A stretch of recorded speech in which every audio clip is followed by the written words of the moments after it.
Fala galera, tudo beleza? Sou eu aqui, professor William Dornella. Tô de volta pra gente continuar falando sobre tecnologia de informação e comunicação. No bloco anterior, vocês viram aí a importância da tecnologia e da educação. Tem muita gente que gosta de estudar esse tópico de forma dissociada, entendendo que tecnologia nunca vai se relacionar com educação. E na verdade sempre. A tecnologia, assim como na verdade a educação, assim como as outras áreas aí do nosso mundo, devem sempre estar modernizadas de acordo aí com a tecnologia.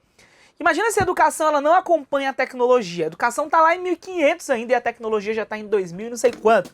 Gente, a educação ela não vai se tornar atrativa para o nosso estudante. Por isso, então, é necessário a inserção das tecnologias de informação e comunicação no processo de ensino-aprendizagem. E foi isso que nós vimos no bloco anterior. Eu falei para vocês que o processo de ensino-aprendizagem ele é composto dos objetivos, dos conteúdos, dos métodos e da avaliação. E quando a gente fala em método, a gente está falando também dos meios, dos recursos didáticos, dos instrumentos e das ferramentas. E por elas a gente pode entender então as famosas TICs, que são as tecnologias de informação e comunicação. As TICs, elas ajudam a deixar o ensino mais contextualizado. Elas auxiliam também ao aluno interpretar melhor ali os dados. O aluno está lá naquela aula de história, ouvindo falar sobre a Segunda Guerra. Ao invés de ele imaginar como foi, o professor deve usar a tecnologia de informação e comunicação para deixar isso mais relevante e deixar isso mais contextualizado dentro da sua prática. Esse é um dos grandes ganhos que a gente tem ao se falar nas TICs. Ela auxilia a contextualização, a interpretação, dá mais autonomia ao aluno e, além disso, democratiza o ensino. E aí, nós falamos que Libânio é um autor que vem falar bastante das tecnologias de informação e comunicação, dizendo que a gente deve sim inseri-las no processo de ensino-aprendizagem, desde que elas sejam contextualizadas e relevantes para o alcance do nosso objetivo. Mas não é só Libânio que fala sobre esse tema não, nós temos outros autores que também vêm dialogar com a gente sobre essa temática. Vamos dar uma olhada em que autores são esses? Olha só o primeiro aí quando a gente fala, ó, Moraes. Ele fala pra gente que o simples acesso à tecnologia em si não é o aspecto mais importante, mas sim a criação de novos ambientes de aprendizagem e novas dinâmicas sociais a partir do uso dessas novas ferramentas. Gente, parece simples essa frase aqui, e ela é, e as provas gostam muito de falar isso. Eu já vi itens de prova falando assim, ó, o simples uso ou simples acesso à tecnologia de informação e comunicação assegura ou garante a aprendizagem. Certo ou errado, certo ou errado? Equivocadíssimo. Nem assegura e nem garante. A tecnologia de informação e comunicação, ela contribui, isso mesmo aqui, ó, ela contribui para que a gente possa alcançar ali as nossas finalidades educativas. Então, de forma alguma, posso falar que garante ou assegura. Gente, algo que garante ou que assegura é aquilo que é certeza. E a gente está falando assim, ó, que simplesmente porque eu tô colocando internet, celular, computador na minha sala de aula, eu já vou garantir que o aluno ele aprenda, de forma alguma. A tecnologia, ela não foi pensada para educação. A tecnologia ela é pensada para o conforto, para a segurança do homem, né? Ali para a sua comodidade. Mas a educação, ela vai lá e faz uso disso de forma adequada para o nosso processo. Você quer ver o celular, por exemplo? Ele não foi feito para você estudar. O celular foi feito para você se comunicar. Mas aí a gente vai aprimorando e hoje você consegue estudar pelo celular. A educação ela tem que fazer uso disso então, como eu disse para vocês no bloco anterior. Eu tenho que fazer do limão uma limonada para fazer com que a educação ela seja mais contextualizada. Por isso, se você se deparar na sua prova com o simples uso da tecnologia assegura ou garante, tá equivocado, tá bom? Olha o que mais nós temos aí, ó. É preciso conhecer e saber incorporar as diferentes ferramentas computacionais na educação. Ué, professor, o que é isso, conhecer e incorporar? São diferentes isso? Muito diferente. Uma coisa é você conhecer, outra coisa é você incorporar. Você quer ver? Você conhece, de repente, a dieta saudável. Você conhece o que é que você precisa comer para você se tornar uma pessoa fitness. Outra coisa é você incorporar isso no seu dia a dia. Olha como são dois verbos com um sentido totalmente diferentes.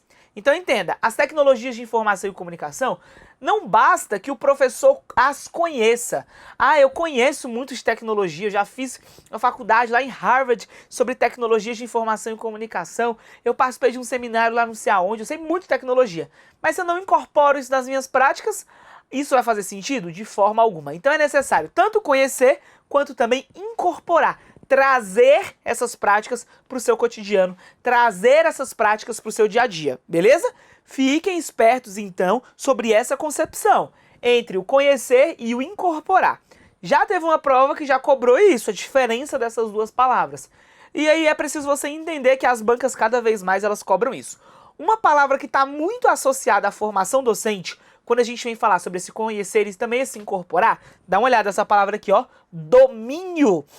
Hoje, o que se espera é que o docente tenha domínio sobre as TICs, sobre as tecnologias de informação e comunicação. E professor, o que é ter domínio sobre as tecnologias de informação e comunicação? Ter domínio significa saber tudo sobre tecnologias de informação e comunicação? Não, porque ninguém sabe tudo sobre tecnologia de informação e comunicação. Mas é o professor conhecer, é o professor incorporar, e é mais que isso. É o professor, ao invés de ele ser dominado pela tecnologia, ele dominar a tecnologia. O professor, ele sabe do celular, sabe do grupo do WhatsApp, sabe do Telegram, sabe lá de blog, sabe fazer pesquisas, e ele domina tudo isso aí, por isso ele vai incorporar as suas práticas. Então, você vai perceber isso aí. Lá no seu curso de graduação, você fala assim, ah, professor, quando eu fiz minha graduação eu não aprendi não sobre tecnologia de informação e comunicação. E acontece, né? De repente nos cursos de graduação, você não aprende mesmo sobre tecnologia de informação e comunicação, não. Você aprende ali o básico. No entanto, é preciso que você faça, sabe o quê? Que você, cada vez mais, por meio da tecnologia de informação e comunicação, você faça atualizações ao longo do processo. É o que a gente chama de formação continuada. Você vai falar assim, ah, lá no meu curso de licenciatura, na época nem existia o computador, a gente usava o disquete ali, nem existia, sei lá, o pendrive, por exemplo, e hoje já mudou muita coisa. Se você só ficar com os conhecimentos que você teve lá no seu curso, na sua formação inicial, você vai se tornar um professor desatualizado, um professor não contextualizado. E não é isso que a gente quer buscar. Na verdade, a gente quer buscar um professor cada vez mais atualizado e cada vez mais ligado e perpetuado aí por meio dessas tecnologias. Por isso vai ser necessária a formação continuada, a formação todos os dias, a atualização. É necessário que a coordenação pedagógica, a hora-atividade, no momento do tempo escolar, e uma Passos Veiga fala isso, né, que a escola deve reservar um tempo para que a gente possa discutir ali sobre as temáticas relevantes, e a tecnologia, sem sombra de dúvidas, é uma delas. Então olha como é importante a gente perceber, a gente falar sobre as TICs. Uma coisa que as provas gostam de perguntar também sobre as TICs é afirmar que as tecnologias de informação e comunicação sobre o processo de ensino e aprendizagem, Maceto fala assim pra gente, ó, Maceto, considero haver uma grande diferença entre o processo de ensino e o processo de aprendizagem, quanto às suas finalidades e à sua abrangência, embora admita que é possível se pensar num processo interativo de ensino-aprendizagem. Aqui, para a gente poder entender um pouco o que Maceto está falando pra gente, ele diz pra gente essa recorrência aqui, olha só. Muitas vezes a prova ela não vai te falar o nome do autor, mas vai cobrar ali o pensamento. E aí, quando é que o aluno ele vai conhecer ali o autor? Quando ele vai entrar com recurso. Ele fala, oxe, isso aqui tá certo? Aí fala, não, vou entrar com recurso. Ele vai procurar um recurso, ele vai procurar autores que falam sobre essa temática. Maceto é um deles e fala pra gente sobre o ensino e sobre a aprendizagem. Professor, é diferente o ensino da aprendizagem? Muito! O ensino ele está ligado ao professor e a aprendizagem está diretamente ligada ao aluno. Isso é importante a gente lembrar para a hora da prova. E quando a gente vem falar de ensino, a ensinagem, lá na educação tradicional, o ensino ele tinha mais ênfase do que a aprendizagem. Tanto que o professor era o centro, eu me preocupava mais com o que o professor estava ensinando e pouco com o que o aluno está aprendendo. Eu sou professor, estou ensinando. Se você está aprendendo, aluno, ó, o problema é seu. Era assim que a gente pensava. Hoje, não mais. Hoje a gente pensa em outras associações, em outras ideias, para que assim a gente possa perceber a relevância de todos esses aspectos dentro de um processo. Maceto vem falar pra gente que o ensino e a aprendizagem são diferentes. E é verdade, são dois componentes diferentes. No entanto, é preciso que haja uma interação entre eles. Hoje a gente fala que o ensino, ele não vai fazer sentido se ele não levar até a aprendizagem. Vamos imaginar que eu ensino muito bem, mas eu não faço ninguém aprender. Como isso, né? Olha como o ensino e a aprendizagem deve ser um processo, então, interativo entre o professor e o aluno, entre os meios, entre os conteúdos, os objetivos. Logo, há que se falar que o ensino e a aprendizagem devem se dar de forma contextualizada. Para eu levar uma aprendizagem que seja relevante, eu preciso conhecer o contexto em que os meus estudantes eles estão inseridos. E esse contexto vai se dar pela relevância, vai se dar por esses aspectos sociais que assim devem ser entendidos e assim devem ser propagados dentro de todo um processo, tá bom? Olha o que mais nós temos aí quando a gente vem falar sobre esse assunto. Bom, as mídias integradas em sala de aula passam a exercer um papel importante no trabalho dos educadores, se tornando um novo desafio, que podem ou não produzir resultados esperados. O que são essas mídias integradas? Essas mídias integradas são as TICs, exatamente, ó. São as ferramentas que a gente tanto fala aí das tecnologias de informação e comunicação. São os instrumentos da nossa tecnologia de informação e comunicação. E isso é que a gente vem chamar de mídias integradas dentro desse processo.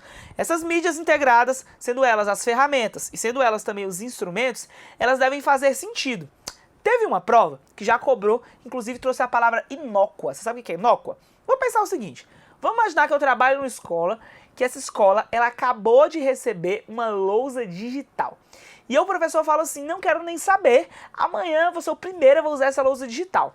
E eu já tinha planejado a minha aula, na minha aula eu não tinha pensado sobre o uso de tecnologia, porque até aquele momento a escola não tinha, e agora eu decidi que eu vou usar a lousa digital. Eu levo os alunos para essa sala, que já está pronta, que já está formada, e eu começo a utilizar. Só que os alunos ficam perdidos, porque aquele conteúdo que eu iria ministrar para os alunos não faz sentido nenhum ligado às tecnologias de informação e comunicação. Olha aí, como o professor ele fez com que as mídias integradas em sala de aula, que é o que ele está falando aqui, elas fossem despendidas, elas não fizessem sentido ao processo de ensino-aprendizagem. Então, em regra, as tecnologias de informação e comunicação, elas sempre devem ser inseridas, mas elas sempre devem ser inseridas de forma adequada. Se eu vou perceber que não vai fazer sentido, se não cabia ali no meu planejamento, se existe uma outra metodologia para eu poder utilizar que vai ser mais relevante, eu vou por esse outro lado, sem nenhum problema. É assim que a gente tem que pensar sobre as tecnologias de informação e comunicação.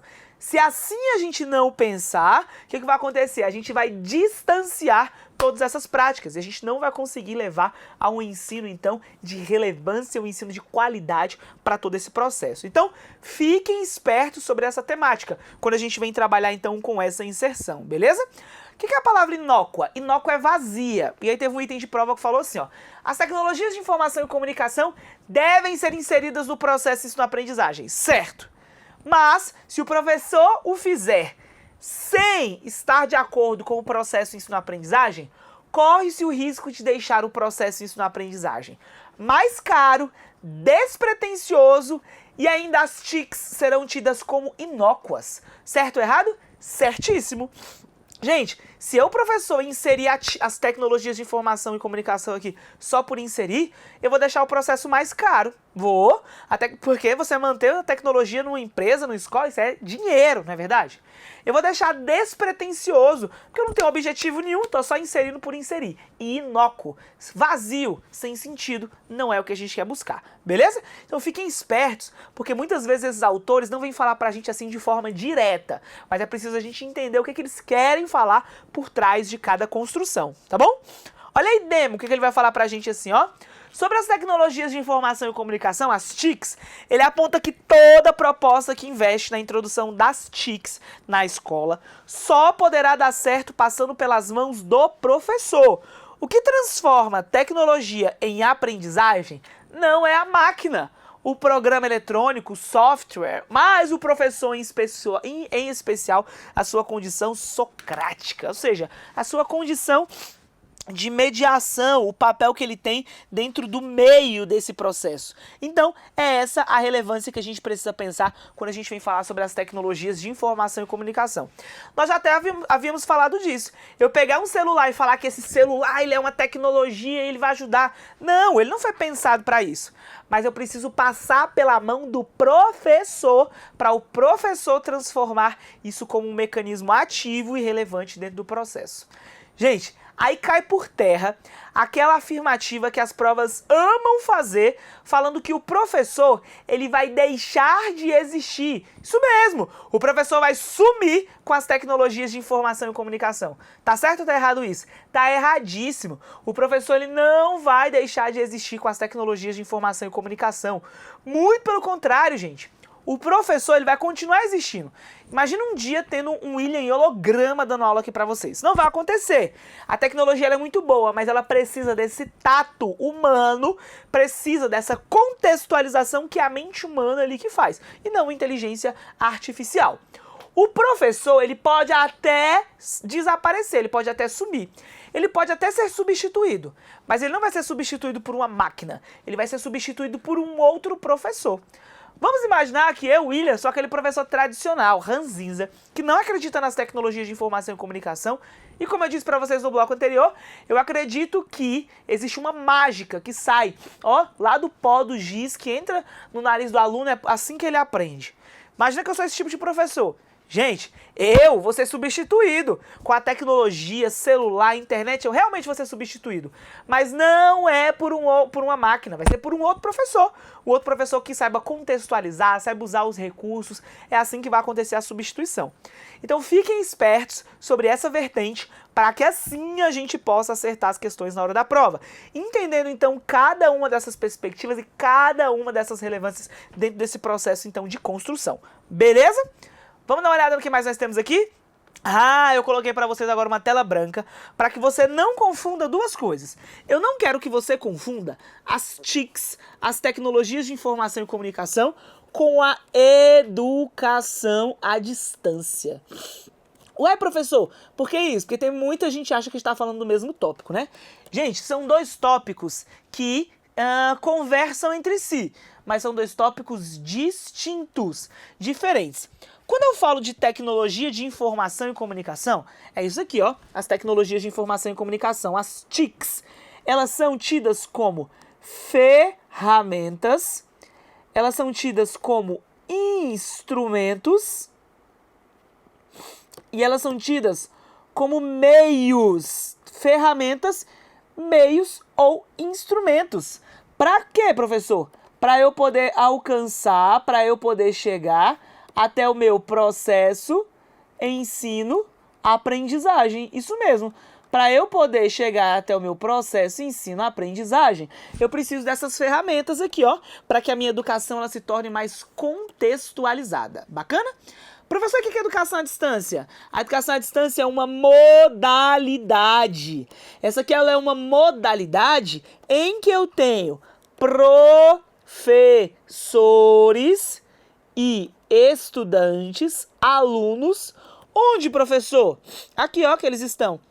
Eles estão em tempos e estão em espaços diversos.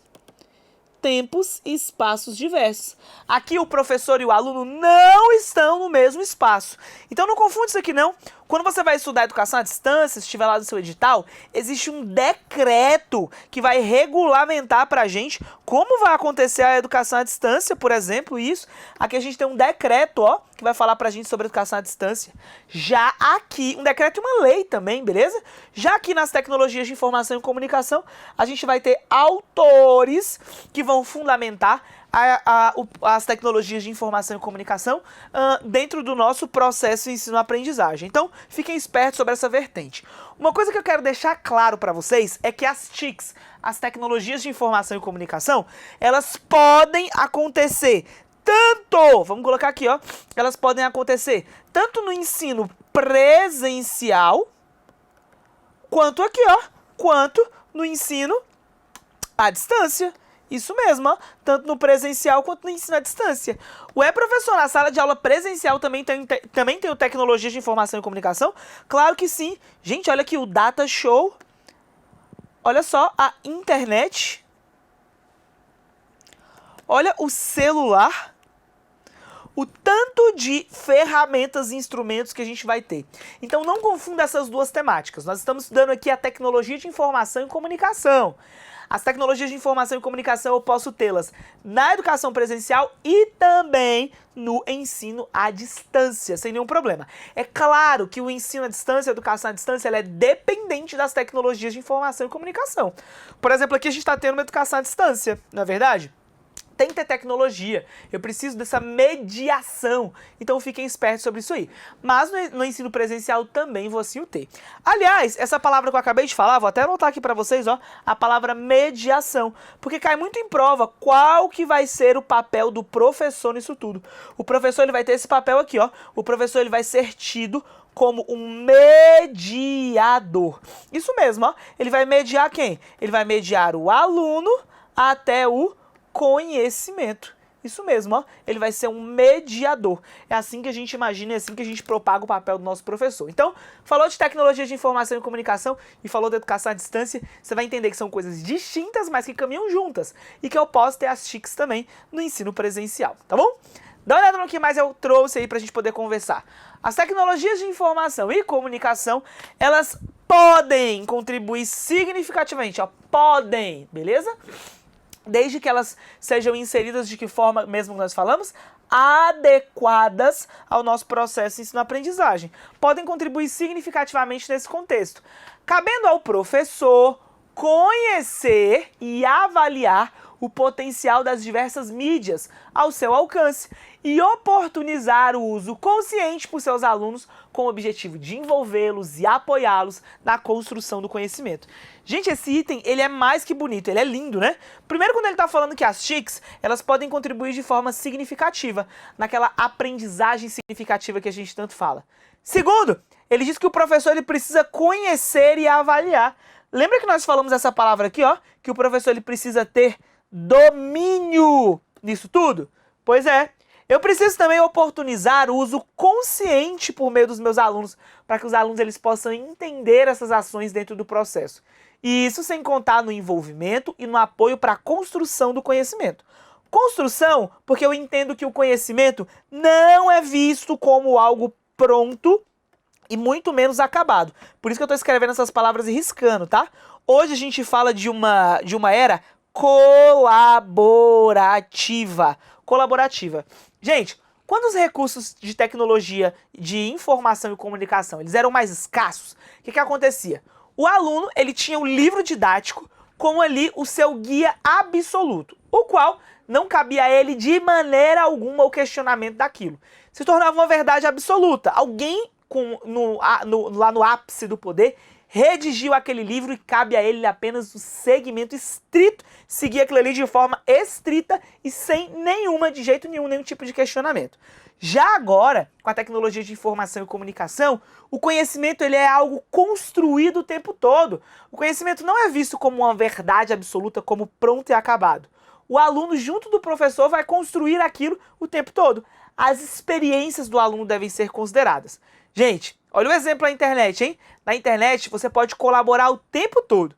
Você entra ali num site, num blog, você vai construir, você vai deixar um comentário. Existem ali aquelas matérias, existem ali aqueles conteúdos que são altamente colaborativos. A Wikipedia, por exemplo, que todo mundo pode ir lá e contribuir. Por isso, essa mesma vertente que a gente vai ter sobre a colaboração e não apenas da reprodução ou da distribuição, a gente fala das gerações, né, do ensino à distância, elas também devem ser transpostas ali para dentro da sala de aula, entendendo o papel ativo e o papel consciente de todo esse processo, beleza? Fiquem espertos para que assim vocês possam acertar as questões da prova de vocês. Gente, uma palavrinha trocada dessas aí perde o significado todinho. Olha o que mais nós temos aí quando a gente vem falar da educação à distância.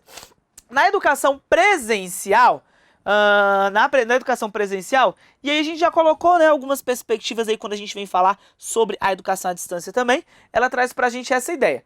Na educação presencial, as tecnologias de informação e comunicação são vistas como potencializadoras do processo de ensino-aprendizagem, ou seja, uma ferramenta de aprendizagem que permite o acesso e oportunidade a todos.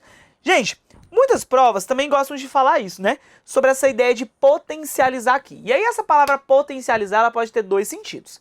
A primeira, de potencializar a aprendizagem, porque muitas vezes aquilo que o aluno está aprendendo só no livro é pouco, né? Então ele está lendo ali no livro, ele está imaginando como vai ser. Agora se eu chego com um vídeo, se eu chego com uma foto, um trecho de um jornal, um documentário, se eu deixo o aluno pesquisar e comparar o que ele imagina com a realidade, gente, isso faz total diferença e deixa o nosso aluno cada vez mais contextualizado. Então, eu vou potencializar aquelas aprendizagens, beleza? E há que se falar também da potencialidade quando a gente vem falar num outro aspecto. Vamos pensar naquele estudante com deficiência, por exemplo, que ele tem dificuldade de enxergar. Olha como as tecnologias de informação e também de comunicação podem auxiliar esse estudante para que a gente possa sanar as dificuldades. Gente, as tecnologias de informação e comunicação, então, elas têm esse alto potencial de propagar aquilo que há de melhor e também de sanar dificuldades. Por isso a gente vem falar, e você pode encontrar na sua prova também esse termo tecnologia assistiva, ajuda técnica, não é? Hoje no Brasil nós temos a Lei Brasileira da Inclusão, ou Estatuto da Pessoa com Deficiência. E lá, nos artigos iniciais, nós temos ali as nomenclaturas, nós temos ali a descrição, os conceitos que essa legislação utiliza para o público com deficiência. E tem uma delas quando ela fala da tecnologia assistiva, entendida ali como qualquer aparato, qualquer equipamento que faça a diferença ali na vida da pessoa com deficiência. E isso, ligado à tecnologia de informação, também pode ser transposto para a escola. Antigamente, aquele aluno que ficava excluído ali no cantinho da sala, porque não havia uma forma de ele interagir ali com o restante da turma, agora a gente vai ter as tecnologias de informação e comunicação que devem aproximar essa ideia. Esses dias eu estava vendo um vídeo aí de um óculos, né? Claro que hoje na internet você tem que checar todas as informações, saber o que é fake news e o que não é. As pessoas são daltônicas e quando elas colocam o óculos, aí elas veem o mundo como a maioria das pessoas vê, né? Que não tem ali o daltonismo. E elas ficam encantadas. Ah, é assim que você vê o mundo? Caramba, não sabia que isso era dessa cor. Então, olha as tecnologias de informação e comunicação potencializando o processo de ensino. Esse exemplo que eu dei foi para a vida. Mas e como o professor ele pode utilizar isso dentro da sala de aula? Aquele aluno, por exemplo, quando ele levava o material impresso, e no presencial hoje a gente tem alunos assim também, né, nos cursinhos presenciais, que eles não enxergam com a letrinha pequena, você precisa colocar a letra grande mesmo para ele poder enxergar. Isso acontece até na hora da prova também. Você pode pedir uma prova com uma letra um pouquinho maior, desde que você tenha um laudo e que justifique isso aí. Então, a educação presencial, ela também deve utilizar as ferramentas e as tecnologias de informação e comunicação como potencializadoras desse processo, beleza? Dá uma olhada no que mais nós temos aí, quando a gente vem falar então dessa educação presencial. A educação presencial, ela deve propagar então pra gente essa ideia, essa vertente, para que assim a gente possa inserir, para que assim a gente possa considerar cada uma dessas ações. Falou da educação presencial, então você vai lembrar que elas também têm as tecnologias de informação e comunicação. E que essas TICs, elas sempre devem potencializar, elas devem evidenciar as características pensadas sobre cada uma dessas ideias.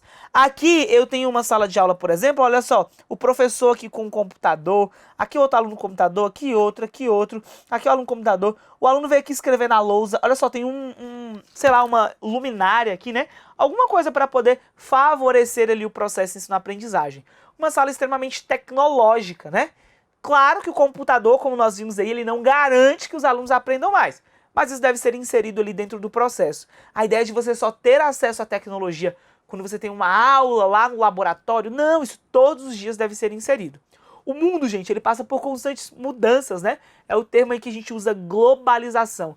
Por que a escola não vai se adequar a tudo isso? É essencial que a escola ela se adeque e é essencial que a escola utilize cada uma dessas vertentes dentro, então, desse processo, tá bom? Galerinha, falamos nesse bloco aqui sobre tecnologia de informação e comunicação. É claro, no papel do professor, a inserção aí das tecnologias de informação e comunicação no processo de ensino-aprendizagem. Mas no próximo bloco eu vou precisar falar para vocês um pouco sobre a globalização e sobre a popularização da internet. Como é que a gente tinha o ensino antes da popularização da internet, da globalização, e como ele se dá frente a essas características. Nós já falamos também do papel do professor nisso tudo. O professor não vai sumir, mas o que ele precisa fazer dentro da sala de aula? Quais que são os tipos de comunicação? Já ouviram falar das tecnologias síncronas e assíncronas? Pois é, a gente vai falar delas aqui também. No próximo bloco, a gente vai então fechar esse assunto e depois a gente vai direto para questões. Até daqui a pouquinho. Tchau, tchau!